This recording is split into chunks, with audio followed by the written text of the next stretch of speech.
감사합니다.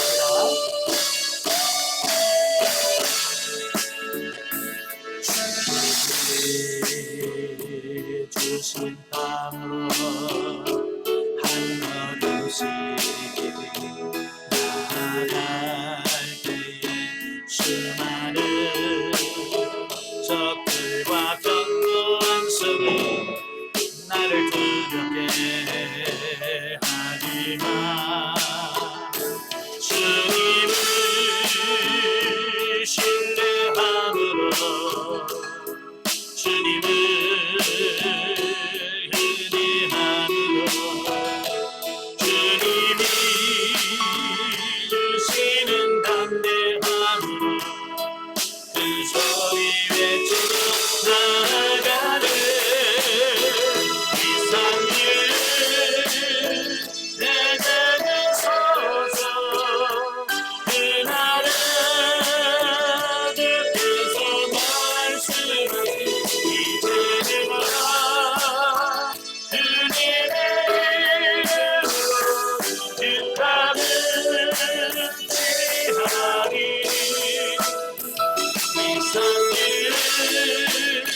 이상을 내게 서서 그 말에 주께서 말씀하신 이제는 와 주님의 이름으로 주 땅을 취하리. 아멘. 기도하겠습니다. 은혜로우신 아버지 감사합니다. 이 시간에 우리를 사랑하셔서 훈련의 시간을 허락해 주시고 민수기의 말씀을 같이 상고할 수 있도록 은혜 주셔서 감사합니다. 오늘도 말씀을 날 때 그 말씀들이 살아있는 말씀이요 생명의 말씀이 될 수 있도록 성령님 도우시고 은혜 베풀어 주시옵소서. 시력을 주님께 맡겨오며 예수님의 이름으로 감사하며 기도합나이다. 아멘. 예, 이 시간에는 176페이지입니다. 민수기 176페이지 보시면 맨 밑에 33장 출애굽 여정 회고와 가나안 정복 명령에 대한 말씀을 합니다. 1절부터 49절까지 보면 출애굽 여정을 회고하는 내용이 나오게 되어지는데요. 자, 보면은 이스라엘이 출애굽에서 광야를 지나서 모압 평지에 이르기까지 그 40년 동안의 그 여정을 기록을 하고 있어요. 자, 이것은 모세가 이스라엘 광야 생활을 정리하면서 인간의 폐역함에도 불구하고 베풀어 주신 하나님의 은혜를 기억하고 이를 후대에 전하려고 하는 의도에서 한 것이다라고 하는 겁니다. 예. 그러니까 이제 모세도 이제 40년 동안 이스라엘 백성들을 인도했고 이제 자기도 이제 하나님 앞에 갈 날이 얼마 남지 않았다는 걸 알잖아요. 그래서 이제 백성들에게 그 자기가 지금까지 살아왔던 40년의 생활을 되돌아보는 겁니다. 자, 저와 여러분도 한번 여러분의 삶을 되돌아보는 것이 굉장히 중요해요. 그죠?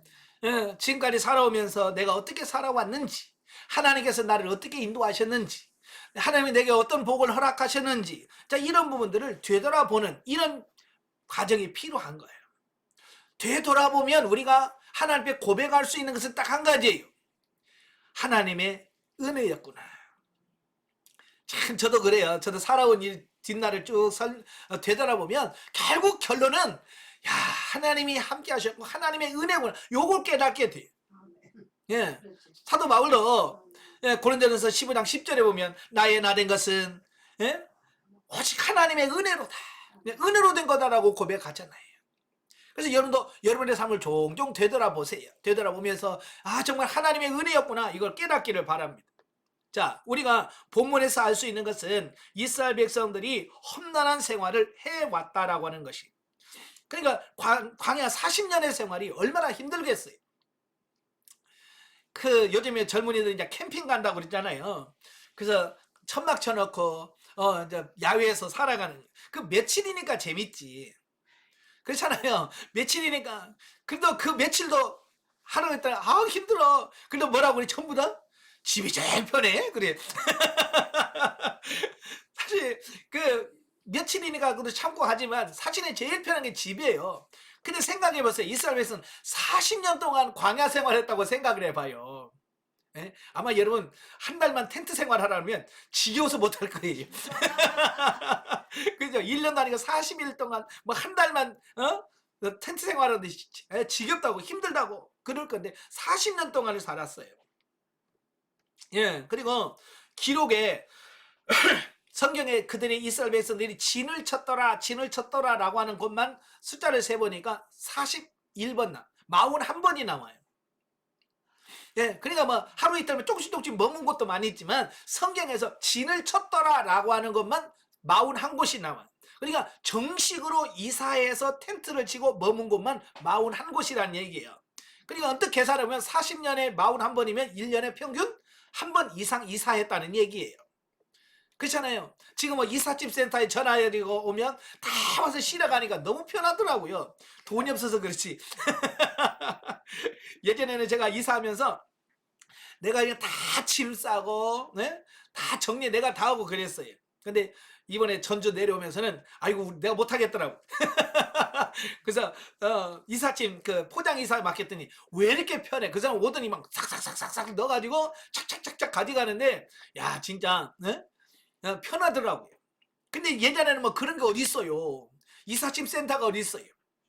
그렇잖아요. 근데 뭐 마차라도 제대로 있습니까? 다 그걸 등에다 짊어지고 머리다 이고, 예? 그러니까 걸려서 걸어서 다 움직이 얼마나 힘들었겠어요. 그죠? 정말로 얼마나 힘들었을게. 사실은 이 애굽에서 지금 이스라엘 백성들이 머물고 있는 이 모압 평지까지 건강한 사람이라면 그냥 빨리 걸으면 일주일 남짓 올 수 있는 거리예요. 그러니까 거리가 그렇게 멀지도 않은 거리예요. 그러니까 애들 있고 천천히 걸어와도 보름이면 충분히 올 수 있는 거리예요. 근데 그게 40년 걸렸다는 말이에요. 예. 40년이나 걸렸어. 누가 그렇게 걸으래요? 누가 40년 걸려서 오라고 그랬어요? 누가 그랬어요? 하나님이 그랬어요? 아니잖아요. 자기들이 자처한 거잖아요. 제가 전에 설명드렸지만 하나님은 약 1년 2개월, 길어봐야 1년 2개월 계획하셔서 하나님은 그들을 홍해 건너게 하시고 시내산에 도착을 하게 하고 시내산에서 율법 주고 성막 만들고 그래서 다 해가지고 1년 1개월 만에 어때요? 군대 조직에서 떠나라 그래서 가잖아요. 그래서 가데스 바네까지 왔어요. 가데스 바네는 어디요? 경계선이에요. 이제 거기서 한 발만 앞서면 가나안이에요.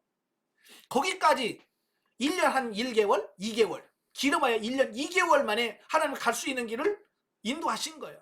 근데 그들이 잘난 척 했잖아요. 예? 어떻게 알아보지도 않고 갑니까? 알아보고나 갑시다. 그래서 정탐꾼 보내네. 그때부터 문제가 꼬이기 시작한 거 아니에요. 그죠? 예, 그래서 1년 좀 넘어서 갈 수 있는 거리를 40년 걸렸어요. 예. 그럼 왜 하나님께서 그들을 그때 들여보내시지 왜 안 들여보냈을까? 왜 안 들여보냈어요? 예, 그 이스라엘 백성들에게는요 뭐가 없었냐면 믿음이 없었던 거예요. 믿음이. 여러분 하나님의 나라는 뭘로 가요? 돈 갖고 가지요. 예, 돈 많이 벌어야 돼요. 그 아이들이 그러잖아. 돈으로도 못 가요. 하나님 나라. 힘으로도 못 가요. 하나님 나라. 믿음으로 가는 나라. 예. 애들은 다 알아. 근데 어른들은 몰라요. 돈으로 가는 줄 알고 돈 그래. 예? 바로 이스라엘 백성들도 왜 가나안 땅에 하나님이 그때 안 들여보냈냐면 믿음이 없었던 거예요. 하나님의 가나안은 하나님의 나라를 상징한다는 말이에요. 하나님의 나라인데 하나님의 나라 믿음으로 가는데 그들 믿음이 없는 거예요. 그냥 그들이 들어갈 수가 없는 거예요. 그래서 하나님께서는 안 되겠다. 너 방향 틀어. 그래서 40년 동안 그들을 훈련시키면서 결국 40년 동안 하나님 훈련시킨 게 뭐냐? 믿음 기르는 훈련이었어요. 믿음 기르는. 40년 동안 광야에서 엎어졌다 뒤집어졌다 하면서 수없이 이런 과정을 거치면서 하나님이 결국 그들을 불신앙과 불순종에 이걸 바꿔 놓아서 이제 믿음의 사람으로 바꿔가게 만들었다라고 하는 겁니다. 왜? 하나님의 나라는 뭘로 들어간다고요? 믿음으로 가기 때문에 그 믿음을 길렀다 그 말이에요. 그래서 자기들의 죄를 잘못을 회개하고 돌이키고 그래서 하나님을 전적으로 의지하고 하나님 말씀에 순종하는 사람으로 바뀌었는 거예요. 그래서 어떻게 보면 민수기에 보면 민수기까지는 불순종의 역사예요. 이스라엘 계속 불순종하고 하나님을 안 사는 역사가 민수기의 역사예요. 근데 여호수아에 가면요, 같은 이스라엘인도 완전히 바뀌어요. 참 신기하리만큼 바뀌어져 있어요. 예, 그죠? 그래서 요단강 건너갈 때도 보면 어때요? 옛날 같으면 뭐 말 누가 듣겠어요. 예, 여호수아, 예, 요단강 물이 철철 막 넘치는 거예요. 예? 그 잘못 발 들였다가는 휩쓸려서 떠내려가면 죽어. 근데 뭐라고 여호수아가 가라 그러니까 옛날 같으면 어떡하겠어요? 너 나가라 그랬을 거 아니야. 그죠? 여호수아에게 너 나가라. 야, 죽으라고. 누구 죽을 거고 죽을 걸 보려고 그래? 막 그러면서 얼마나 불평했겠어요. 근데요, 40년 동안 훈련 받다 보니까 근데 믿음이 생긴 거예요. 그러니까 여호수아가 그 철철 넘치는 요단강을 향해서 가라 그러니까 어때요? 제사장들이 벗개를 메고 그냥 요단강으로 들어갑니다. 순종하는 거예요. 믿음이 있기 때문에 순종하게 되고, 그들이 믿음으로 순종하여 그 요단강의 발을 딱 딛는 순간에 하나님께서 그 믿음으로 요단강 물이 쫙 위에 서는 거예요. 예. 하나님께서 그때 막으시는 겁니다. 왜? 그 요단강 안 물으면 다 떠내려가 죽는데. 그렇잖아요. 예? 그 하나님께서 물을 멈추지 않으면 요단강에 들어간 사람을 다 떠내려가 죽어. 그럼 누가, 하나님 망신인 거잖아. 하나님이 들어가라고 죽어봐. 하나님이 책임져야 되는데. 그러니까 하나님께서 믿음으로 발을 딛으니까 하나님이 책임져야 되는. 그래서 하나님께서 저 위에서 물을 딱 끊으시고 물을 쌓아놓은, 못 내려오게 벽을 딱 쌓아놓으셔서 물이 자꾸 못 내려오게 하시고 그 사이에 지나가게 하시는. 믿음으로 순종하셔야 돼. 이게 뭐냐? 믿음 훈련의 결과라 그 말이에요. 아시겠죠? 저도 이 영성 훈련하면서 그 나중에 그 성장하고 나서 그들의 변화된 모습을 보면 너무 신기해요. 옛날에 참 훈련을 나서 의심의 눈으로 눈초리 이렇게 쳐다보던 그들이 많이 바뀌었어. 얼굴도 그냥 세상에 찌들어 있던 그 얼굴에서 이제 하나님 때문에 이렇게 환해진 모습을 보면 정말 신기하고 놀라워요. 그게 뭐냐? 훈련의 결과란 말이에요. 결과. 여러분도 이래 하나님께서 변화시키시고 새롭게 하실 거라는 소망을 가져야 돼요. 예. 그러니까 열심히 훈련 받으시고 예? 변화되시길 바래요. 예, 아시겠죠? 예. 그러니까 영성 훈련하면 안 변하는 게 기적이에요. 예, 바뀌는 건 그냥 기본이에요. 그냥 우리가 변화되고 새로워지는 것은 기본이고 안 바뀌는 게 기적이에요. 세상에는 바뀌는 게 기적이죠. 그죠? 그러나 영성 훈련에서는 안 바뀌는 게 기적이에요. 이런 기적의 주인공이 되지 않기를 바래요. 여러분 다 변화되셔야 돼요. 예, 기본적인 길을 가셔야 됩니다. 따라서 광야 40년의 여정은 거룩한 땅, 예, 가나안의 합당한 백성으로 세우시는 인고의 과정이라고 할 수 있다. 그래서 이 40년은 저와 여러분을 하나님 나라에 들어갈 합당한 존재로 세우시는 그 과정이에요. 마찬가지로 오늘날 이 세상을 살아가는 우리들도 죄와 허물을 씻고 하나님 나라에 이르기까지 인고의 훈련을 쌓아야 함을 알아야 한다. 예, 훈련 없이 변화되는 사람 아무도 없어요. 훈련을 해야 돼. 훈련한 만큼 변화돼. 그러니까 여러분도 훈련을 싫어하거나 훈련을 안 받으려고 피해 다니면 안 돼요. 훈련을 받으셔야 돼요. 힘들어도 훈련을 받아야 그 훈련을 통해서 내가 변화, 훈련, 성장, 성숙되어진다 그 말입니다. 자, 50절부터 56절까지 보면 이제 가나안 거민에 대한 경계령입니다. 예, 지난날의 과거 여정을 회고한 모세는 이제 가나안에 들어가서 유념해야 할 것들을 재차 강조합니다. 이제 미래죠. 지금까지는 과거의 회상이에요. 지금까지 광야를 거쳐온 과거를 회상했다면 이제 너희가 가나안 땅에 들어가서 어떻게 살 거냐라고 하는 미래에 대한 말씀이죠. 그들이 하나님께 축복을 받을 수 있는 길이 무엇인지를 제시하고 있어요. 너희가 가나안 땅에 들어가서 어떻게 해야 복을 받고 축복된 삶을 사는가, 이걸 가르쳐 주잖아요. 쉽게 말하면 이런 거예요. 복이라고 하는 것은요, 그냥 오는 게 아니에요. 가만히 있는데 복이 오는 게 아니라 내가 하나님의 말씀을 듣고 그 말씀에 순종할 때 복이 오는 겁니다. 예, 저도 옛날에는요, 여러분 복 달라고 기도해라, 저는 그런 설교를 옛날에는 많이 했어요. 영성을 받기 전이죠. 그냥 기도해서 복 받는 줄로 알았어요, 저는. 그래서 기도 많이 하면 복이 온다. 근데요, 아무리 기도해도 복 안 오더라고요. 제가 해보니까. 예, 기도해도 복이 안 와요. 근데 어떻게 복이 오냐? 순종하니까 복이 오더라. 아멘. 예? 하나님 말씀에 순종하니까 복이 와. 말씀에 순종하면 복이 오는 겁니다. 아멘. 그래서 복 달라고 기도하지 말고 살아라. 제가 그런 말씀 많이 하잖아요. 그지? 예. 복 달라고 기도한다고 해서 복이 오는 게 아니라 내가 하나님 말씀으로 살면 하나님께서 복 주겠다고 약속했고 약속하신 그분이 직접 실행하시는 거예요. 그러니까 복 달라고 제발 기도하지 마세요. 그냥 말씀에 순종하셔야 돼. 아시겠죠? 말씀에 순종하면 돼. 그래서 거기 보면 복 받는 길에 대해서 설명해 줘요. 근데 뭐냐? 첫째, 가나안 거민을 다 멸해라. 예. 가나안 땅에 들어가거든 가나안 족속들을 다 멸하고 그들의 우상과 산당을 다 파괴하라 라고 하는 거예요. 예. 이건 뭘 말합니까? 내가 예수를 믿고 거듭나고 그리고 여러분 영성훈련을 받으면 여러분 안에 있는 육신의 속성들, 육신의 잔재들, 육신의 쓴뿌리들 다 처리해라, 그 얘기와 같은 말이에요. 아시겠죠? 네. 가나안 7족속은 뭐예요? 예, 우리 안에는 육성을 가리키는 거예요. 육성, 악성, 죄성들을 가리키는 겁니다. 거기 보면 시기도 있고요, 질투도 있고요, 미움도 있고요, 예, 고집도 있고요. 예? 다 그런 것들이요. 그런 것들을 처리하셔야 돼. 이거 처리하지 않으면 영성훈련 받아도요, 안 돼요. 그것 때문에 힘들어하는 거예요. 자, 이는 하나님과 우상이 공존할 수 없듯이 그의 백성 역시 우상의 백성과는 공존할 수 없으므로 분리된 삶을 살아야 한다는 말씀이다 라고 하는 거예요. 하나님과 우상은 절대로 같이 공존할 수가 없어요. 아시겠죠?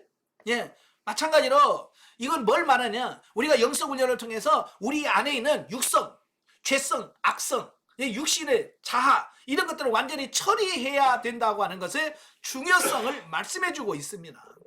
왜냐하면 그런 걸 처리하지 않으면 계속 그게 남아있어서 그런 삶을 살도록 이게 육성이 끌어가 버려요. 아시겠죠? 예, 그래서 더 힘들게 만드는 이런 부분들을 보게 돼요. 그래서 그걸 처리해라. 가나안 족속들을 다 진멸하고, 예? 우상들을 다 진멸해라. 만약에 그렇게 하지 아니하면 어떻게 된다고 했어요? 55절에 눈의 가시와, 여러분 눈에 가시가 찔러봐요. 어떻게 되겠어요? 예? 가끔 눈에 먼 티만 들어가도 얼마나 불편합니까? 그죠? 눈에 티끌만 하나 들어가도 얼마나 괴로워서 막 눈물이 쫄쫄 나면서 눈도 못 뜨고 얼마나 힘들어요. 여러분 티만 들어가도 눈에 힘든데 가시가 꽂혀봐. 이건 괴로움이에요. 진짜 괴로움 중에 상괴로움이에요. 또 옆구리에 찌르는, 옆구리에 찌르는 것이 되리라. 이 육성을 처리하셔야 돼요. 이건 힘들어도 해야 돼요. 아시겠죠? 이걸 힘들다고 안 하면 나중에 여러분들이 가나안 땅에 들어가서 나중에 수료하고 나서 힘들어하는 거예요. 왜 처리하지 않는 분이 계속 올라오니까. 그래서 사랑해야 되는데 사랑이 안 나고 자꾸 미움만 나오니까 이건 뭐래? 영성훈련까지 했는데 나는 왜? 그래서 더 힘들어지는 이런 것들을 보게 돼요. 그래서 처리할 때 완벽하게 처리하고 가시기를 바래요. 그래서 하나님께서는 앞으로 이제 이스라엘 백성들이 가나안 땅에 들어가면서 요단강 건너면서 자아 처리하고 또 여리고성을 돌면서 자가 무너지고, 자 이렇게 하나님께서 차근차근 하나씩 여러분을 처리해 가실 거예요. 그때마다 육신을 잘 처리할 수 있기를 바랍니다. 아시겠죠? 예. 한편 하나님은 백성에게 불순종의 결과에 대하여 엄중하게 경고하심으로써 백성들이 그의 명령에 순종하도록 촉구하셨지만, 그럼에도 불구하고 이스라엘의 역사는 그 명령에 불순종한 대가로 엄청난 희생을 치르는 비극으로 얼룩져 있다라고 하는 거예요. 자, 그렇게 하나님은 모세를 통해서 가나안 땅에 들어가서 이걸 해야 된다, 우상 배려 처리해야 된다, 가나안 족속 처리해야 된다라고 그렇게 수없이 말씀했음에도 불구하고 그들이 처리하지 않았단 말이에요. 그죠? 다 가나안의 그 우상도 처리하지 않았어요. 가나안 족속도 안 쫓아냈습니다. 그래서 사사기에 올라가면 대혼란이 일어나서 엄청난 곤란을 겪어요. 약 320년, 350년 동안 그 사사시대에 그 엄청난 혼란이 왜 일어납니까? 처리하지 않은 그것들 때문에 그런 혼란을 겪거나, 여러분도 그런 생활을 거치지 않으시려면 여러분 잘 처리할 수 있기를 바랍니다. 예. 이런 사실은 하나님께서 싫어하시는 죄와 욕심을 내버리지 못하고 불순종하면 그 결과로 엄청난 시련과 연단을 받게 된다는 것을 교훈해 주고 있습니다. 예. 그러니까 결과는 뻔해요. 이게 훤히 보이는 겁니다. 그러니까 하나님 말씀에 순종하면 복을 받게 되고 불순종하면 거기에 따른 징계와 저주가 따릅니다. 이건 이미 정해져 있는 거예요. 그럴까 하노라가 아니에요. 예, 순종하면 복이 오고요. 불순종하면 거기에 따른 징계가 옵니다. 이건 하나님의 말씀이에요. 그래서 우리가 변화가 돼서 하나님 말씀에 순종하는 여러분 되시길 바래요. 자, 34장으로 넘어갑니다. 자, 34장은 약속의 땅의 경계와 땅 분배 책임자들. 자, 1절과 12절에 보면 가나안 땅의 경계.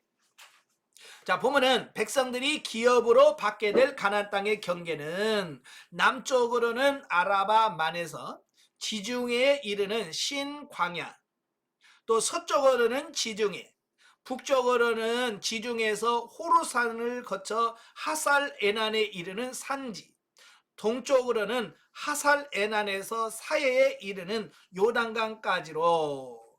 예. 자, 이스라엘 하나님께서 이스라엘 백성들에게 주어진 기업, 그 경계선을 보면, 자, 그림을 한번 보겠습니다.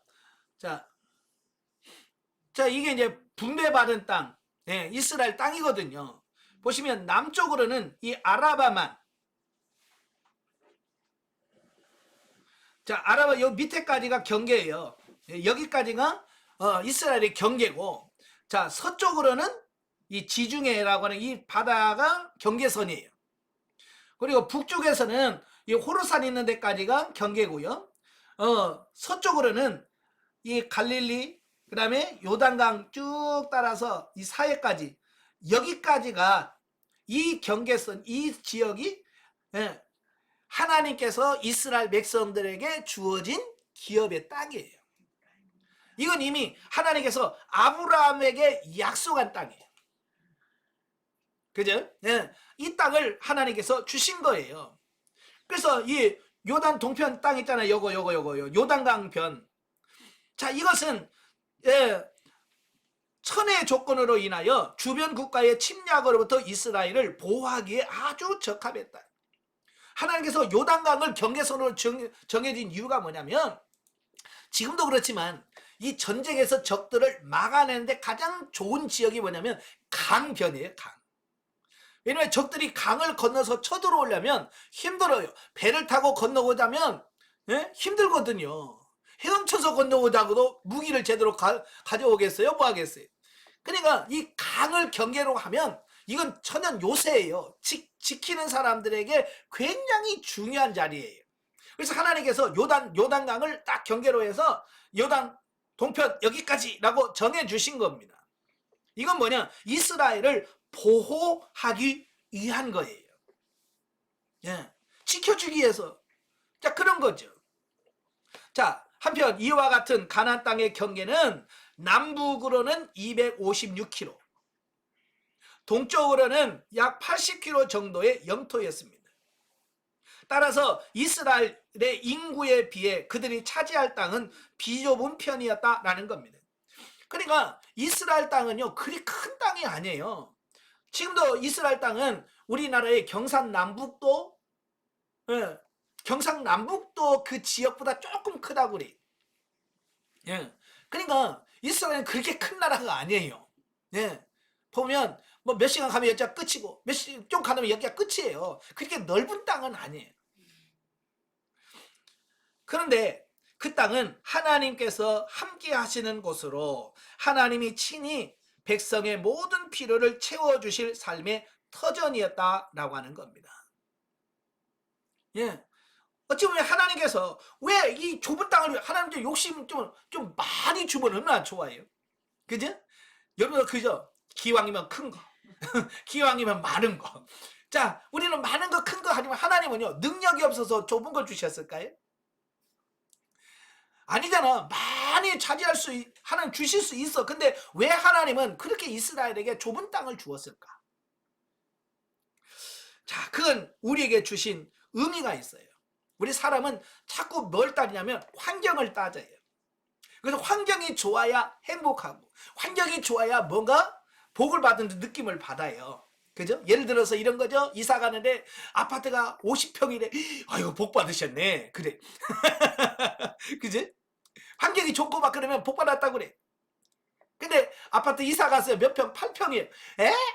저주 받았네. 이렇게 생각한다고 말이에요. 이 환경으로 축복과 저주를 자꾸 판단한다고 말이에요. 근데 여러분 환경이 축복을 받았고 저주받은 것에 대한 그게 아니란 얘기예요. 하나님이 함께하면 복인 거예요. 아무리 이스라엘 가나안 땅이 좁고 그 땅이 별로 안 좋아도 하나님이 그 땅에 함께 하시면 그게 축복인 거예요.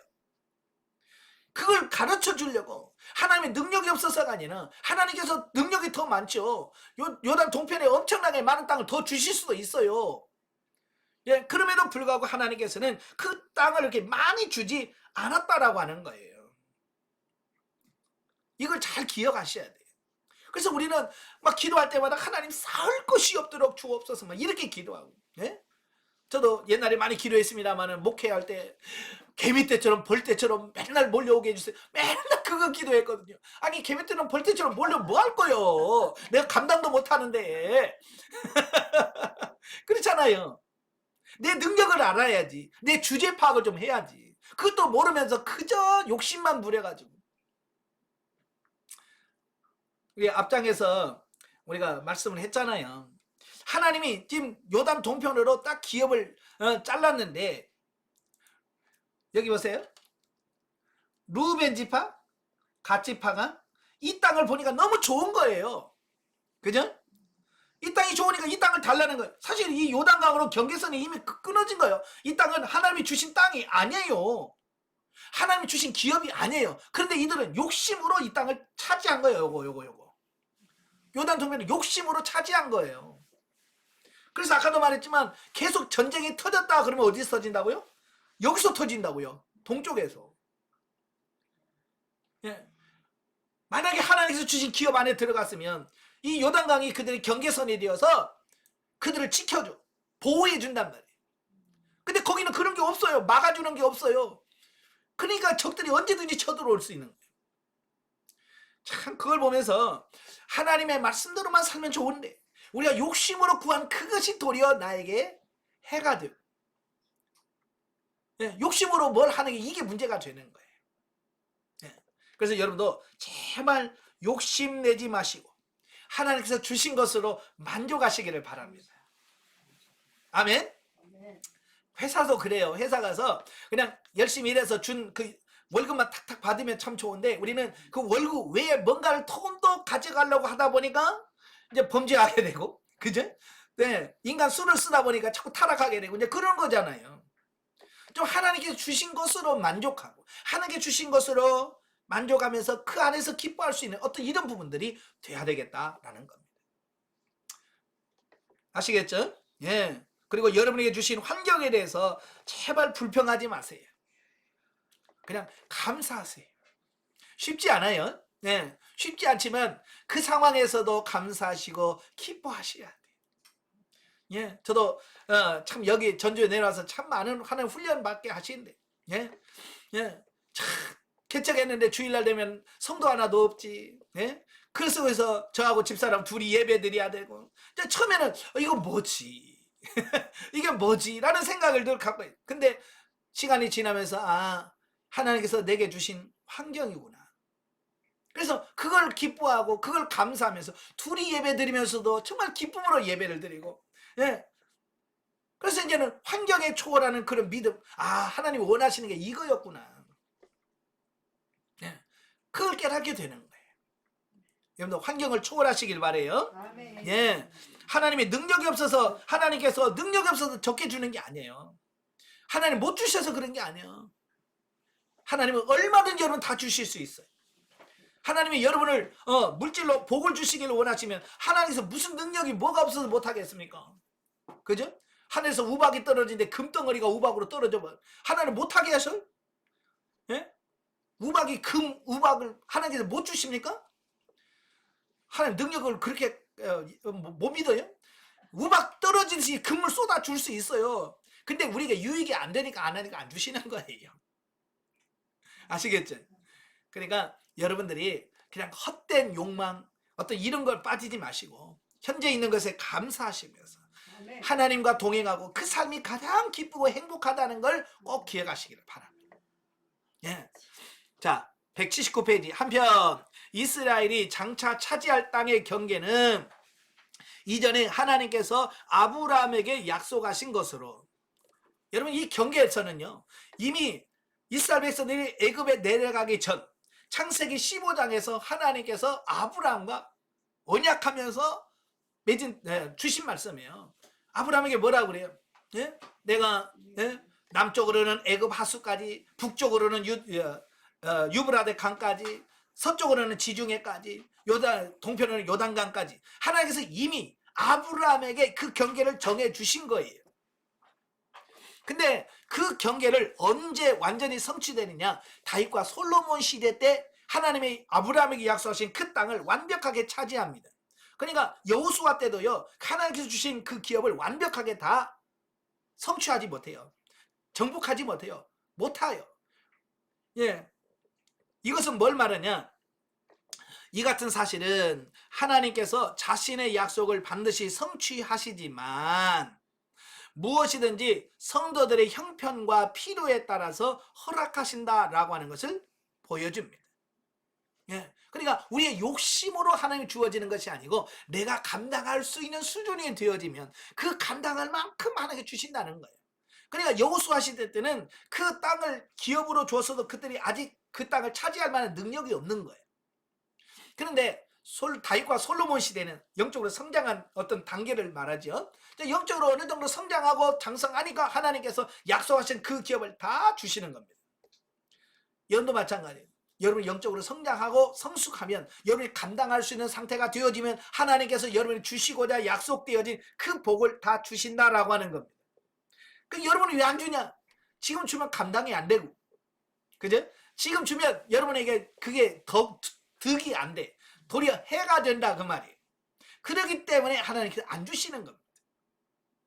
자, 예를 들어서 이런 거예요. 부모가 돈이 많아. 돈이 많다고 해서 자녀들에게 막 그냥 펑펑 돈 주면 그 애가 어떻게 되겠어요? 가끔 재벌 2세들 많이 문제가 일으키잖아요. 그죠? 왜 그렇습니까?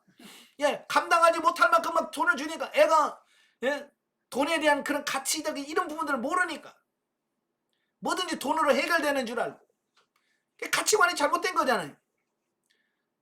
하나님도 마찬가지. 하나님은 능력 없어서 안 주시는 게 아니잖아요. 재벌 2세처럼 그냥 부모가 막 주면 그 가치를 몰라. 그래서 잘못 사용함으로 말미암아 인생을 망친다 그 말이에요. 예, 그래서 하나님께서 우리에게 필요한 것만큼 내가 감당할 수 있을 만큼만 주시는 거예요. 그러니까 여러분이 주어진 지금 하나님께 주신 것에 대하여 만족하고 감사할 수 있어야 돼요. 아시겠죠? 예? 맨날 월급이 적다고 그러지 말고 이게 내 형편에 가장 알맞는 액수구나. 감사합니다. 그렇게 만족하셔야 돼요. 예? 근데 맨날 우리는 이 쥐꼬리 같은 것 가지고 맨날 쥐꼬리가 그렇게 커요? 예, 하나님께서 주신 것에 대해서 만족할 수 있는 삶이 되셔야 돼요. 즉 하나님은 이 세상의 것을 그의 백성에게 필요 이상 주시지 않는다는 것이다. 예, 하나님은 항상 필요 이상 주지 않으셔. 왜? 필요 이상 주면 우리에게 득이 안 돼.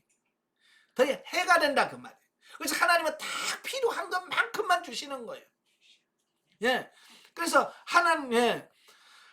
그것은 하나님 자신이 성도들의 기업이 될 뿐만 아니라 세상의 많은 기업이 반드시 성도에게 유익을 주는 것이 아니기 때문이다. 예, 많다고 해서 반드시 내게 유익되는 게 아니다 그 말이에요.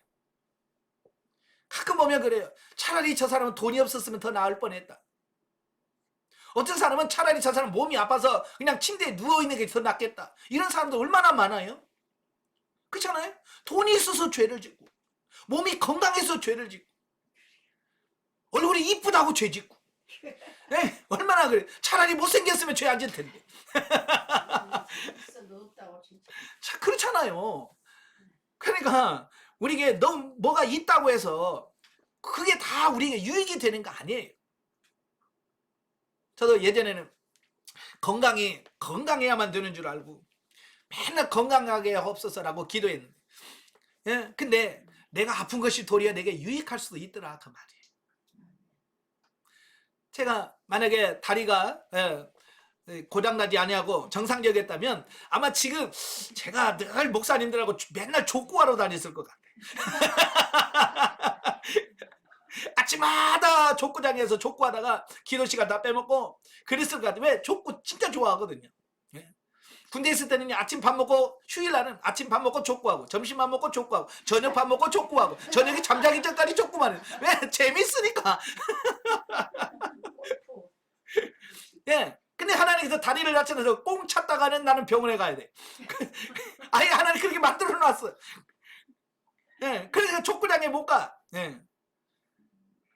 근데 처음에는 그게 그렇게 속상한 거예요. 나도 옛날에는 날랐는데 맨날 그런 생각이 했으니까 남들이 족구하는 거 보면 너무 부러워서.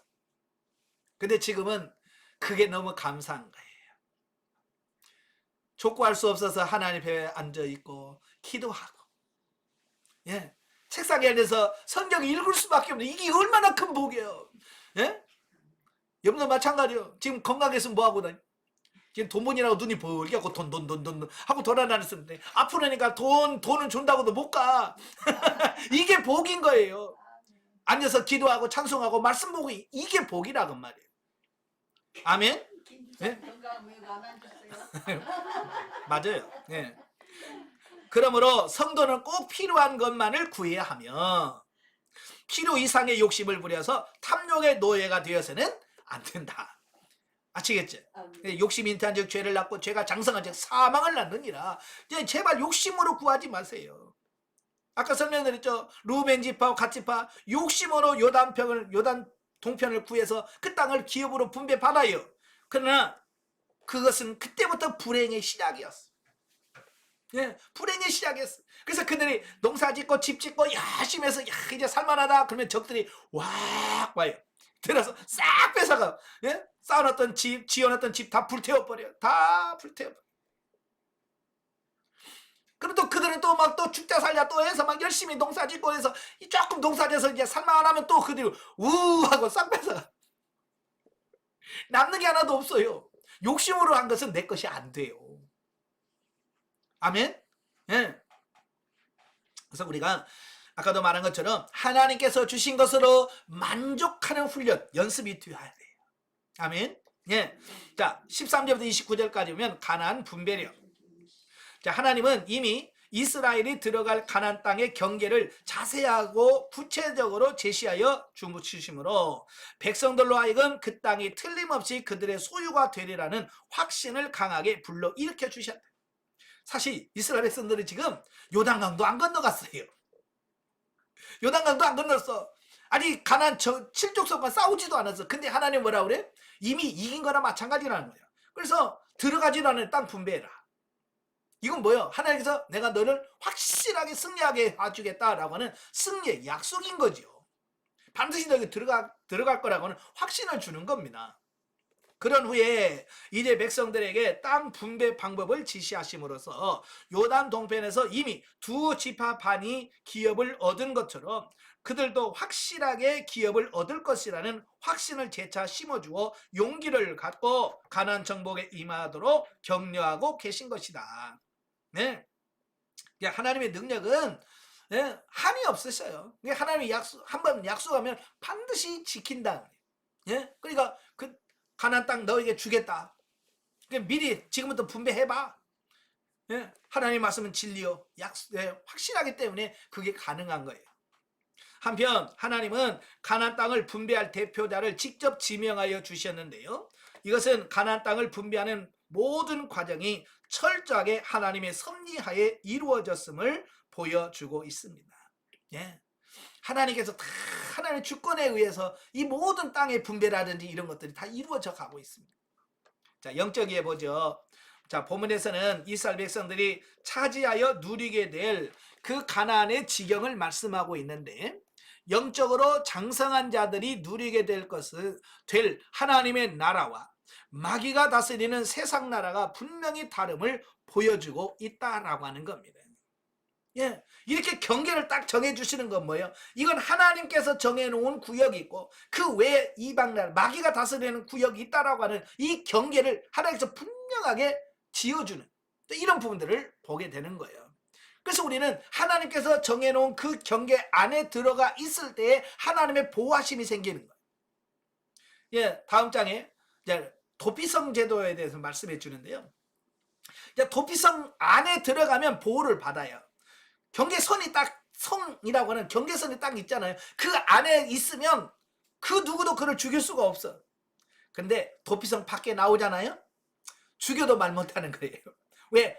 그 경계를 벗어났기 때문에 그래요. 그래서 저와 여러분도 하나님이 정해놓은 그 경계선을 귀하게 여기고 그 선을 지킬 줄 알아야 돼. 우리가 세상에 나가서도 그래요. 예수 믿는 사람으로서 내가 지켜야 될 어느 선이 있습니다. 그죠? 예? 예를 들어서 예? 어떤 회식 자리에 갔어요. 회식 자리에 갔으면 내가 하나님을 믿는 백성으로서, 내가 집사로서, 내가 권사로서 내가 회식에 참여해도 어느 선까지는 있단 말이에요. 그 경계선이라는 게 있는 거예요. 아시겠죠? 근데 경계선이 허물어진 사람이 많아요. 그래서 술자리에 가서 그냥 집사 권사님도 야야 성경에 술 먹으라는 데가 어디 있어? 그러면서 먹는, 이 경계가 이게 허물어진 사람들이에요. 아시겠죠? 그러니까 예수 믿는 사람이라는 것은 분명하게 난 예수 믿어요 라고 하는 경계선이 분명하셔야 돼요. 그래야 다른 사람도 그 경계가 분명할 때 공격을 안 해요. 예? 저도 이제 군대 갔을 때 자꾸 술을 먹으라는 거예요. 술을. 예. 선배가 마시라면 마셔! 그러면서 예? 이 철모가 있어요. 철모에다가 깨끗이 하면 막걸리를 그다 막 다 부어요. 이따만한 철모에다가. 그리고 돌아가면서 마시는 거야. 돌아가면서 마시는 거야. 그러니까 제 차례 오면 먹어! 그러면 참 이거 나를 예수 믿는 나 교회 다녀요 라고 말했는데 불구하고 마셔! 전 못 마십니다. 왜 안 마셔? 전 교회 다닙니다. 야, 막 그래 막 여기서 막 여기 오고 막 그래요. 예? 막 누구도 막 먹더라 그러면서. 근데 그 경계선을 제가 분명히 했거든요.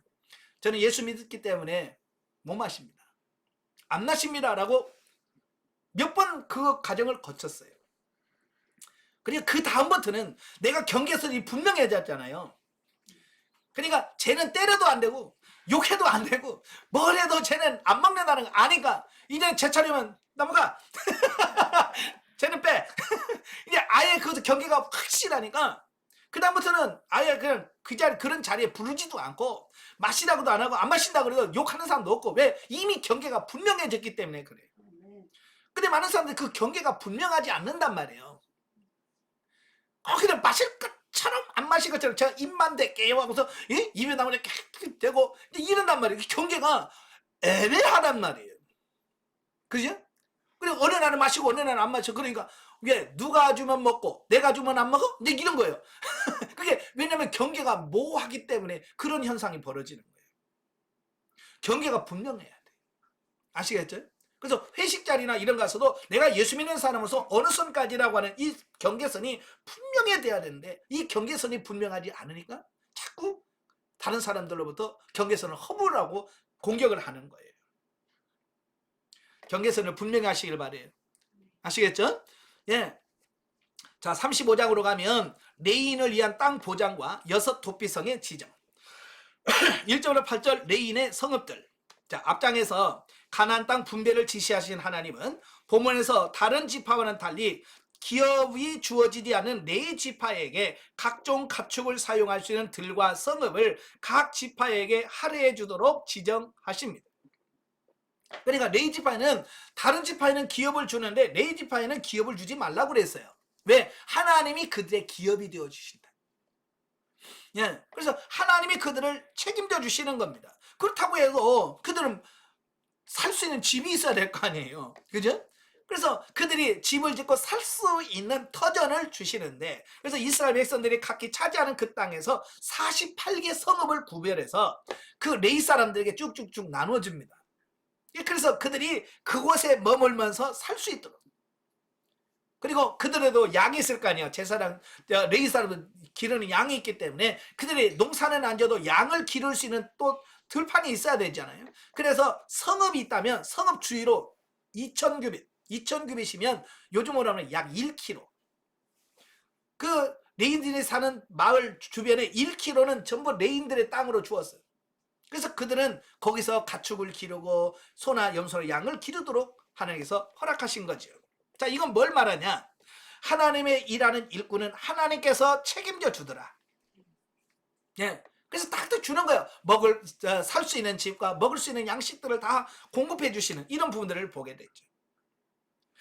예. 그래서 성읍과 도피성을 포함해서 모두 48개 성읍, 그다음에 사방 2,000규빗. 예. 그래서 그들에게 기업을 주셔서 그들이 거처하고 살 수 있도록 만들어 주신 거죠. 자, 한편 하나님은 레위 지파에게 11조를 주어 그들의 생계는 걱정하지 않고 풍족한 생활을 하게 하셨으나, 예, 그죠? 그 다음에 이들은 뭐 먹고 사냐? 예, 이스라엘 백성들이 11조를 낸단 말이에요. 그 11조를 내면 그 11조가 바로 레위 지파의 사람들의 식량, 양식이 되어져서 그들은 그 11조를 가지고 살 수 있도록 만들어 주신 겁니다. 레위에 대한 야곱의 예언, 즉 레위 지파는 그들의 조상이 죄로 인하여 흩어져 사는 저주를 받았던 것이다. 그러나 그 저주는 오히려 축복으로 바뀌어 하나님을 봉사하는 직임을 맡은 명예를 얻게 했다라는 겁니다. 이것은 하나님께서 악을 선으로 바꾸신 결과였다라고 하는 거죠. 자, 이게 무슨 말이냐면 창세기 34장 35장에 보면 바단 아람에서 돌아온 야곱이 에서와 화해를 합니다. 그죠? 에서와 화해를 해요. 그리고 에서가 뭐라고 그래요? 야, 내가 너 길잡이 되어주겠다. 가자. 그러니까 야곱이 아니요, 우리 천천히 갈 테니까 형님 먼저 가세요. 그리고 형을 돌려보내놓고는요, 안 가요. 세겜이란 지역에 오니까 너무 좋은 거예요. 그래서 세겜에서 땅을 사고요, 우리를 짓고 거기서 아예 자리를 머물러. 창세기 28장에 그가 형을 피해서 바단 아람으로 갈 때 베델에서 하나님의 꿈을 꾸게 되고, 거기서 하나님께 서운한 게 있잖아요. 그게 뭐요? 네, 평안히 돌아오게 하시면 이곳에 전을 짓고 단을 쌓고 하나님을 섬기겠습니다. 이게 야곱이 하나님께 한 언약이에요. 근데 그걸 잊어버리고요, 세겜 땅에서 아예 머물러서 거기서 주저앉으려고 그래. 그때 하나님께서 디나 사건을 허락하시는 거예요. 여기 너 머물러 있으면 안 돼! 라는 것이죠. 근데 그걸 모르니까 레위 지파와 시몬, 레위와 시몬이 어찌 감히 내 동생을 그래? 겁탈해? 그러면서 화가 난 거예요. 그래서 세겜 사람들에게 할례를 받으면 그래, 통혼하겠다. 그러니까 이 뭣도 모르고 이 사람들이 다 할례를 받은 거예요.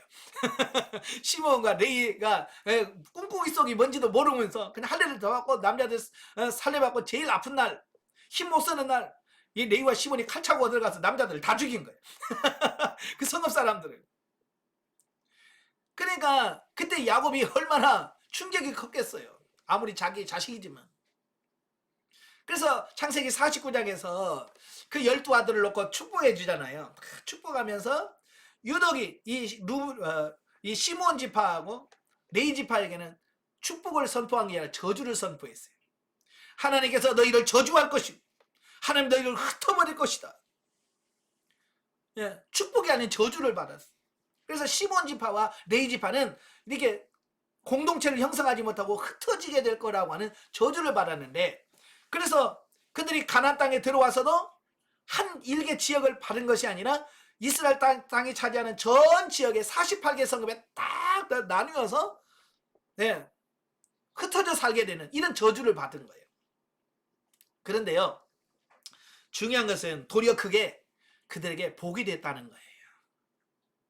예, 비록 흩어지게 되지만 그들이 어떻게 돼요? 하나님의 일꾼이 되어서 하나님의 일을, 종교적인 일을 담당하는 레위 지파가 되었다는 사실이에요. 자, 그런데 중요한 것은 같이 저주받은 시몬 지파들은요 정신을 못 차렸어요. 같이 저주받았는데 레위 지파는 그래도 정신을 바짝 차렸어. 그래서 정신 바짝 차려서 하나님께서 그를 종교적인 임무를 감당하는 그 일을 감당하는 지파가 돼요. 근데 시몬 지파는 정신을 못 차려. 그래서 바알보올 사건 때 그 미디안 여인을 끌고 자기 집에 들어온 사람이 누구예요? 예? 바로 시몬 지파의 족장. 정신을 못 차려. 지도자가 정신 못 차리니까 어때요? 그래서 제일 많이 이 광야에서 제일 많이 죽은 지파가 시몬 지파예요. 그리고요 나중에 가나안 정복할 때도 마찬가지예요. 가나안 정복할 때도요 다른 지파들은요 다 기업을 분배받았어요. 근데요 유일하게 자기 기업을 분배받지 못한 지파가 하나가 있어. 누구겠어요? 시몬. 그래요, 시몬 지파예요. 야 보세요. 자 여기 보시면 자 유다 지파가 얻은 땅이에요. 이게 엄청나게 많은 넓은 지역이죠. 유다 지파가. 근데 다른 지파는 다 얻었는데 시몬 지파는요 기업도 못 받고 있는 거예요. 그러니까 하도 이 시몬이 불쌍하니까 여호수아가 유다 지파를 불러요. 그래서 너희가 받은 땅이 내가 받은 너무 크다. 그러니까 이 시몬 지파를 좀 어떻게 좀 도와달라. 그러니까 유다 지파가 너무 많은 복을 받으니까 어때? 그렇지 뭐. 그래서 유다 지파가 요만큼을 띄어서 시몬 지파에게 나눠줍니다. 이걸 저는 새빵살이 했다라고 표현하는 거예요. 자기 기업도 아니고 유다가 받은 기업 안에서 더부살이하고 있는 거예요. 이거 새빵살이지. 예? 여기서 정신을 차린 사람하고 못 차린 사람의 차이가 여기서 나오는 거예요. 여러분들 제발 좀 정신 좀 차리시길 바래요. 아시겠죠? 정신 차리면 저주를 받아도 복이 됩니다. 그러나 정신 못 차리면요 축복을 받아도 저주받아요. 자 보세요. 저주받은 레위 지파는 이렇게 하나님 앞에 바르게 세워짐으로 정신 차려서 하나님의 복을 받는 지파 같아. 그런데 자 요셉의 두 아들이 있었어요. 므낫세와 에브라임이 있죠. 그죠? 므낫세와 에브라임이 있어요. 야곱이 축복하면서 어떻게 했어요? 손을 어금 맞춰가면서 축복해줘요. 에브라임 복주라고. 그런데 그렇게 야곱이 손을 바꿔가면서 축복한 에브라임은 정신을 못 차려요. 그래서 역사적으로 보면 에브라임은 야곱이 그렇게 축복을 받았어도 그렇게 축복을 받았다라고 내놓을 만한 게 없어요. 반면에 그 므낫세 지파를 보세요. 므낫세 지파는 그 손을 어금 맞추면서까지 야곱이 축복을 안 한 지파예요. 그런데 그들이 정신을 바짝 차려가지고요. 자, 기업 분배 받은 땅을 한번 보세요. 자, 보세요. 자, 에브라임 지파는 여기에요. 에브라임 지파.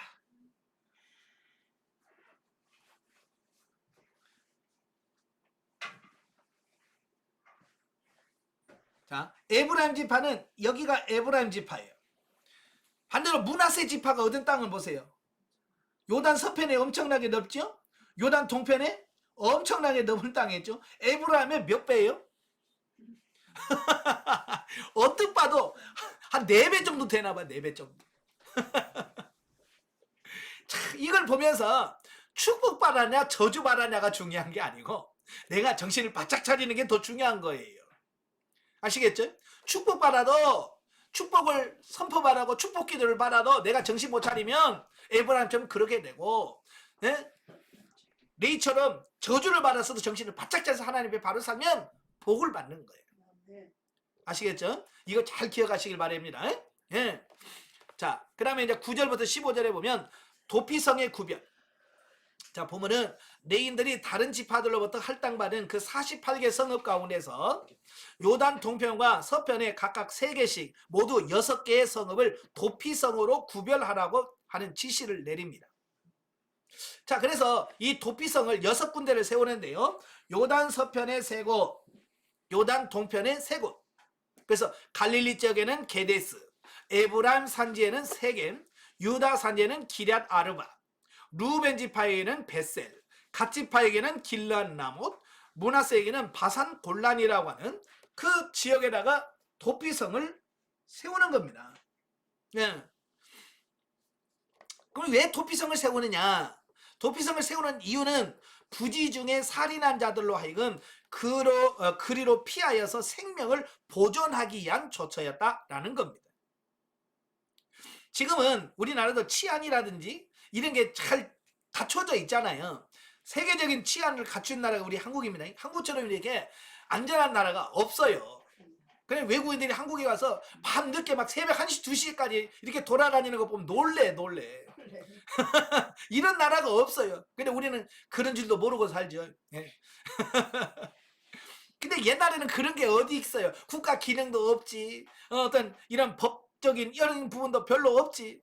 그런 데서는 뭐냐면 국가에서 책임지는 게 아니라 가족 간의 인과응보. 니네 우리 가족을 죽였어? 그러면 우리가 가서 죽인다. 라고는 어떤 가족 간에 어떤 이런 법이 있는 거예요.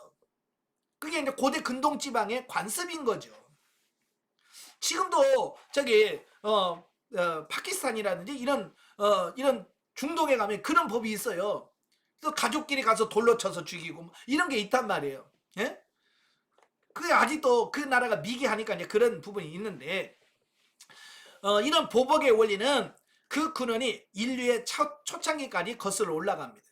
그래서 사람을 죽이면 반드시 그 사람은 죽이도록 돼 있어요. 이게 하나님께서 정해놓은 법이에요. 그래서 지금도 사형제도에 대해서 찬성하느냐 반대하느냐 이런 의견들이 많아요. 예? 성경은 찬성합니다. 예? 그렇다고 해서 막 죽이라는 말이 절대로 아니에요.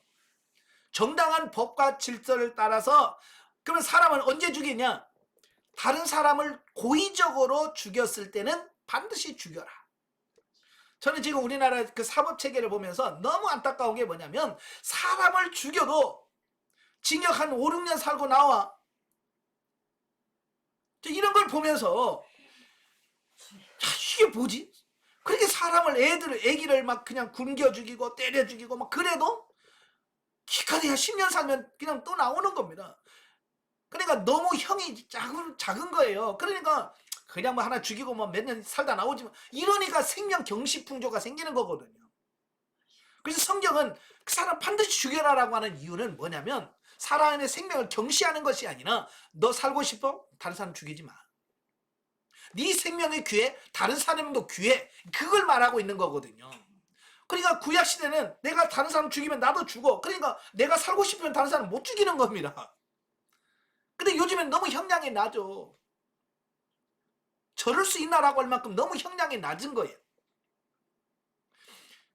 좀 그래서 생명을 좀 귀하게 읽을 줄 아는 어떤 그런 법이 좀 있으면 좋겠어요. 자, 그러나 이런 보복의 원리는 무분별한 보복이나 무조건적인 살인을 저지를 위험성이 내재되어 있었다라고 하는 거예요. 사람들이 감정에 의해서 분명히 안 죽여도 되는데 죽일 수밖에 없는 어떤 이런 부분들이 생긴다 그 말이에요. 잘못할 수 있다 그 말이에요. 그래서 그걸 방지하기 위해서 하나님께서 마련한 제도가 도피성 제도다라는 겁니다. 그래서 따라서 도피성 제도는 인간의 생명을 귀하게 여기시는 하나님의 배려다라고 할 수 있는 겁니다. 그러니까 모든 생명이 귀중한 거야 라고 하는 부분이에요.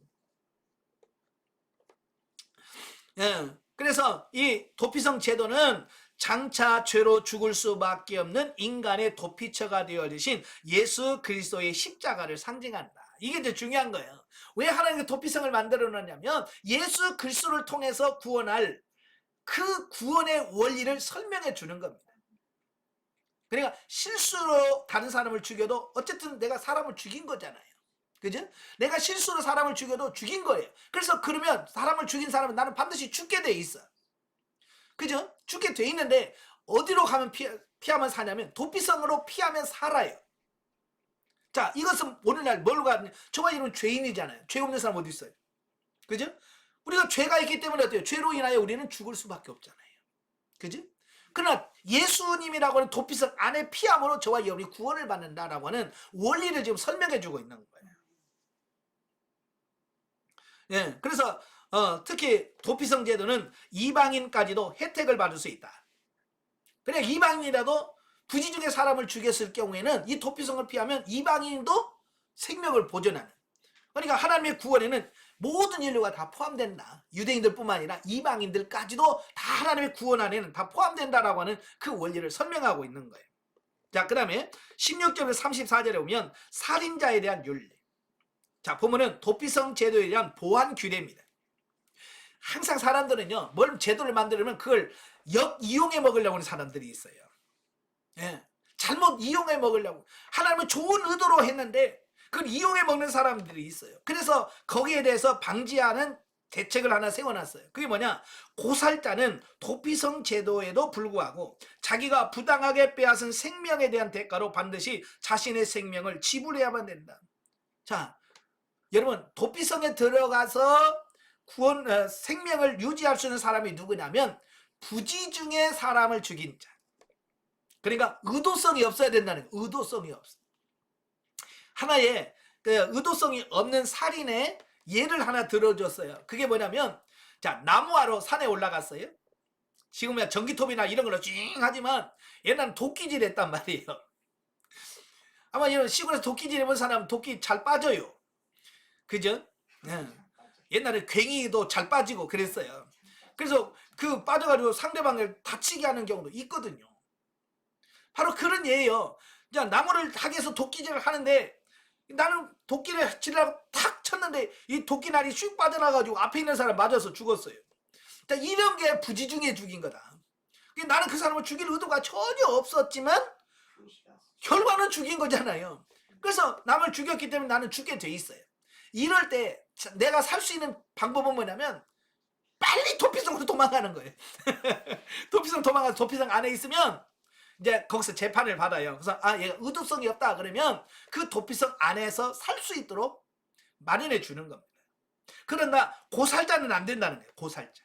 여기서 말하는 고살자는 고의적으로 의도적으로 사람을 죽인 경우에는 설령 도피성에 피했다 할지라도 거기서 성읍에서 재판을 받고 얘는 고의성이 있다 내줘서 죽이도록 돼 있습니다.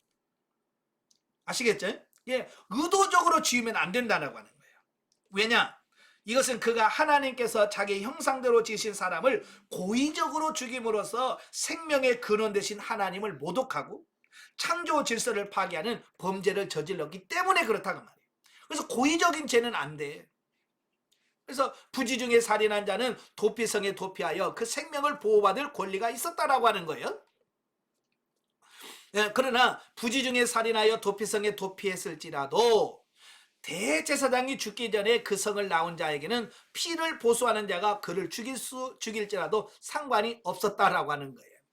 그러니까 이 도피성에서 언제까지 있냐면 자기가 죽을 때까지 도피성에 있어야 되고 자기가 죽지 않아서 도피성에 나올 수 있는 길이 있어요. 그게 뭐냐면 그때 당시에 대제사장이 죽으면 그게 해제가 돼. 그때 당시 대제사장이 죽으면 그 도피성에 있던 사람들 나와도 죄가 다 박면이 돼. 예. 무슨 말인지 아시죠? 예. 근데 대제사장이 아직 안 죽었어. 살아 있는데 도피성 나왔다가 그 원수들한테 걸려서 죽으면 이건 누구한테 하소연할 수가 없어. 그래서 이 안에 있어야 돼. 머물러 있어야 돼.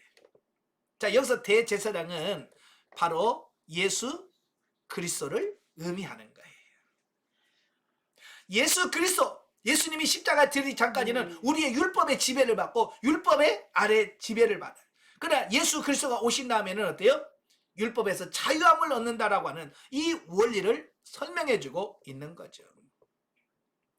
자, 이상과 같은 도피성 제도가 주는 교훈은 첫째, 구원의 길은 쉽고 가까우나 반드시 그 길에 들어서야 구원을 받을 수 있다는 것이다. 이게 이제 중요한 거예요. 도피성은 6개가 있어요. 6개가 있어도 살인해놓고 부지 중에 살인해놓고 나는 안 가. 죽어요. 아시겠죠? 오늘날도 마찬가지예요. 교회가 얼마나 많습니까? 예? 밤에 보세요. 밤에 오면 십자가 천지예요. 그래도 교회 안 가면 죽어요. 아시겠죠? 도피성에 들어가야 사는 것처럼 내가 예수 그리스도 안에 들어가야 구원받는다는 것을 말씀해 주고 있어요. 우리는 대제사장 대신 그리스도를 떠나서는 하나님의 공의의 칼날 앞에 보호받을 수 없다는 거예요. 그리고 세 번째, 대제사장 대신 그리스도의 죽음을 통해서만이 우리는 죄와 사망에서 해방되어 진정한 자유인이 될 수 있다는 원리를 여기서 말씀해주고 있습니다. 아시겠죠? 그냥 괜히 도피성제주가 있는 게 아니에요. 다 이런 영적 의미가 있는 거예요. 영적에 보죠. 본문에서는 내인의 기업과 소유에 대한 말씀을 하는데요. 곧 영적으로 순종할 때 신령한 축복을 받게 된다는 것을 말씀하고 있다. 자, 마지막 36장은 미혼 여성의 토지 상속 보충 규례입니다. 자, 여성의 상속법의 보완. 자, 누구든지 아들이 없이 죽었을 경우에는 그 기업을 딸이 이어받을 수 있다는 여성 상속법에 대하여 이미 27장에서 말씀한 바 있습니다. 자, 그런데 또 문제가 생긴 거예요. 그게 뭐냐면 그 므낫세 지파에 속해 있는데 이 므낫세 지파 두령들이 가만히 생각해 보니까 아무래도 자기들이 손해보는 것 같은 느낌을 받는 거예요. 왜냐하면 바로 이 슬로바스의 딸들이 다른 지파에게 시집을 가면 그들에게 준 기업이 다른 지파에게 넘어갈 수 있다는 거예요. 그죠? 그러니까 므낫세 입장에서 보면 우리가 받은 기업인데 시집 갔다는 이유로 그 자기 기업에서 빠져나간다고 말이에요. 그러니까 이건 불공평하다는 거예요. 예. 예를 들어서 이런 거죠. 자, 우리는 보통 옛날에는 장가를 가고 시집을 온다 그러잖아요. 그죠? 예, 시집을 와. 남자는 여자를 데려와요. 그래서 그 여자가 들어와서 그 집 식구가 된다 그 말이에요. 예. 자, 그러니까 문제가 없어. 근데 상속을 받아서 여자가 땅을 가지고 있으면 시집을 올 때 그 땅도 같이 가져온단 말이에요. 남편 집에 갈 때 같이 가져가. 그게 재산이 되는 거예요. 그러면 그 집, 남편 집안의 재산이 되어버리는 거예요. 예, 그러니까 므낫세 지파에서는 하나님 앞에 분배받은 기업인데 시집 갔다는 이유로 그 다른 지파로 가버리면 이게 문제가 생길 가능성이 있는 거예요. 그래서 문제를 제기한 거죠. 근데 하나님은 슬로바스의 딸들로 하여금 므낫세 지파 내에서만 시집을 가도록 하심으로써 그 문제점을 해결해 주셨다. 참 여기 보면 사람들은 문제를 풀지를 못해. 머리가 복잡해요. 이거 어떻게 해야 되지? 근데 하나님의 방법은 항상 보면 너무 쉬워요. 그죠? 자, 예수님도 그러죠. 예수님이 살아계실 때 사두개인들, 바리새인들, 서기관들, 율법사들 이런 사람들이 와서 예수님을 막 시험을 하면서 예수님을 공경에 빠뜨려서 어떻게 하든지 이렇게 하려고 했잖아요. 근데 예수님은 하는 것 보면 너무 쉬워요. 그들은 영원 못 빠져나갈 거야. 그래도 예수님은 하나도 거기에서 걸려 넘어가는 데가 하나도 없어. 지혜의 근원이신 예수님. 이때도 마찬가지예요. 사람들은 이 문제를 어떻게 풀어야 되지? 자, 그래서 그것 때문에 고민하고 있어. 그래서 모세에게 말하니까 하나님 간단하잖아. 그럼 같은 지파로 시집 가면 되잖아. 하나님의 해결 방법은 간단해요. 예, 여자가 상속받은 사람이 상속받은 여자가 있으면 그 기업은 다른 지파로 시집을 가지 말고 같은 지파로 결혼하면 어차피 그 지파로 가니까 상관없지 않냐. 하나님의 방법은 이렇게 간단합니다. 예, 그래서 여러분도 문제가 있을 때 하나님께 구하라 그 말이에요. 그래서 야고보서 1장 5절에 뭐라고 그랬어요? 너희 중에 누구든지 지혜가 부족하거든 후히 주시고 꾸짖지 아니하시는 하나님께 뭐하라? 구하라. 그리하면 주시리라. 그래서 우리가 늘 하나님께 하나님 이럴 때는 어떻게 하면 좋겠습니까? 하나님 이럴 때는 어떻게 되겠습니까? 라고 하나님께 늘 묻고 주님께서 말씀하신 대로 순종해가는 이런 부분들이 필요하더라 그 말이에요. 아시겠죠? 자, 여기서 우리에게 주는 교훈이 있어요. 이것은 뭘 말하냐? 율법은 완전한 게 아니라는 거예요. 율법은 완전한 게 아니라 점진성을 띠고 있다라고 하는 거예요. 그래서 성경은 계속 율법은 보완해 가는 겁니다. 보충해 가는 거예요. 그래서 더 나은 법에 대한 예표적 성격을 갖고 있다라고 하는 거예요. 또 인간에게는 당연한 모든 문제를 명쾌하게 해결해 줄 수 있는 방법은 오직 하나님께 아뢰는 것뿐이다 라고 하는, 하나님께 물어라 그러면 하나님께서 가르쳐 준다라고 하는 원리를 여기서 가르쳐 주고 있습니다. 제발 좀 하나님께 좀 물으세요. 아멘. 하나님께 물으면 하나님께서 거기에 대해서 답해 주시고 말씀해 주시는 분이다. 자, 10절부터 13절에 보면 술로보와 딸들의 순종과 대결론. 사람은 누구나 배우자를 자유롭게 택하여 선택할 자유가 있었다. 그럼에도 불구하고 슬로바스의 딸들은 하나님의 명령에 충실하게 순종하여 므낫세 지파 내에서 결혼함으로써 므낫세 지파에게 주어진 기업을 보존하는 데 기여했다라고 하는 겁니다. 그러니까 중요한 게 뭐예요? 하나님께서 그렇게 해결책을 주어줬어도 슬로바스의 딸들이 난 싫어요. 난 다른 사람에게 시집갈래요. 그러면 안 되잖아요. 그죠?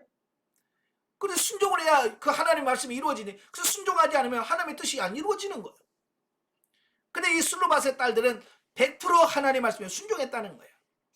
다른 지파에게 시집을 가고 싶었지만 그러면 하나님의 뜻이 이루어지지 않는 거예요. 그래서 하나님의 뜻이 이루어지기 위해서 전부 므낫세 지파, 자기 지파에게 시집을 가서 하나님의 기업이 므낫세 지파를 떠나지 않고 하나님의 뜻이 이루어지도록 했다 그 말이에요.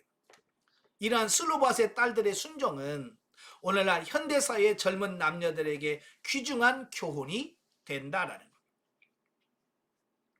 즉 결혼이라고 하는 것, 결혼은 단지 인간의 쾌락만을 위해서 주어진 것이 아니라 하나님의 창조 목적을 달성하기 위해서 주어진 하나님의 위대한 방편이다.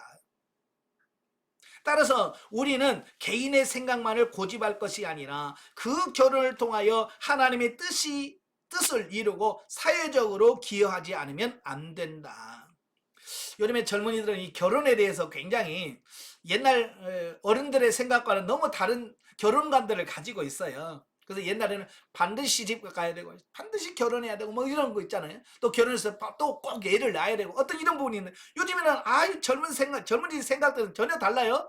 꼭 시집을 가야 되냐, 꼭 결혼을 해야 되냐, 또 결혼해서 꼭 애를 낳아야 되냐라고 하는 어떤 이런 이기적인 자기 중심적인 생각을 가져요. 예.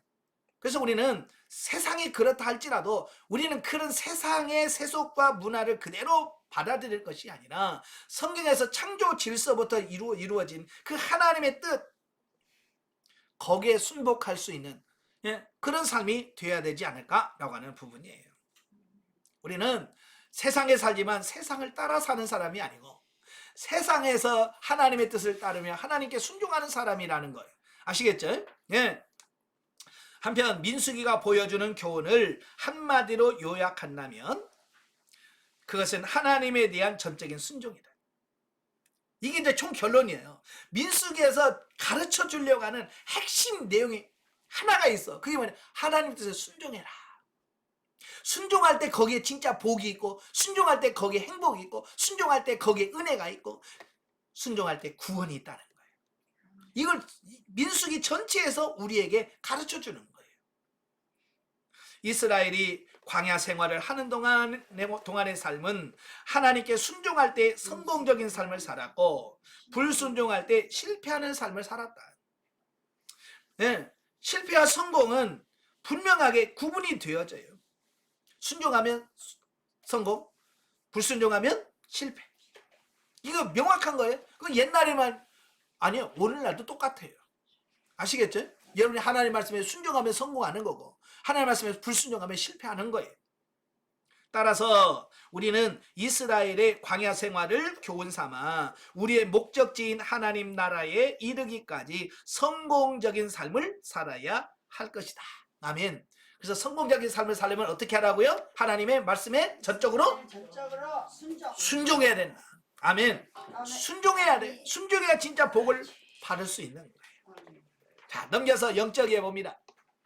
자, 여기서는 결혼한 여자의 상속에 대한 내용이 나오는데 통상적으로 이스라엘 민족에게 있어서는 남자에게만 재산 상속의 권한이 있었는데 그 통제를 깨고 여자에게도 상속권을 부여한 모습은 넓은 의미에서 남자나 여자나 하나님 앞에서는 동일하다는 의미로 보아야 하고, 좁은 의미로서는 우리가 영적으로 성숙하고 장성할 때는 영혼만 상급을 받는 것이 아니라 우리의 육체가 하나님의 말씀대로 순종하여 사는 삶까지도 하나님께서 상급으로 인정해 주신다는 의미다라고 하는 겁니다. 예. 그래서 우리 여자나 남자나 하나님 앞에 소중한 존재예요. 아시겠죠? 그래서 서로 귀하게 여기시길 바라요.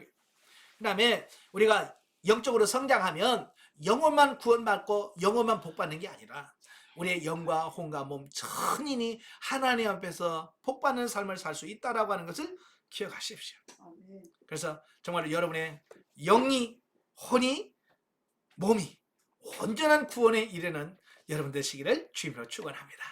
기도하겠습니다. 은혜로우신 아버지 감사합니다. 오늘도 귀한 말씀을 주셔서 감사합니다. 정말로 하나님 말씀에 순종하는 것이 우리가 참된 축복의 길로 가는 길이라고 말씀했습니다.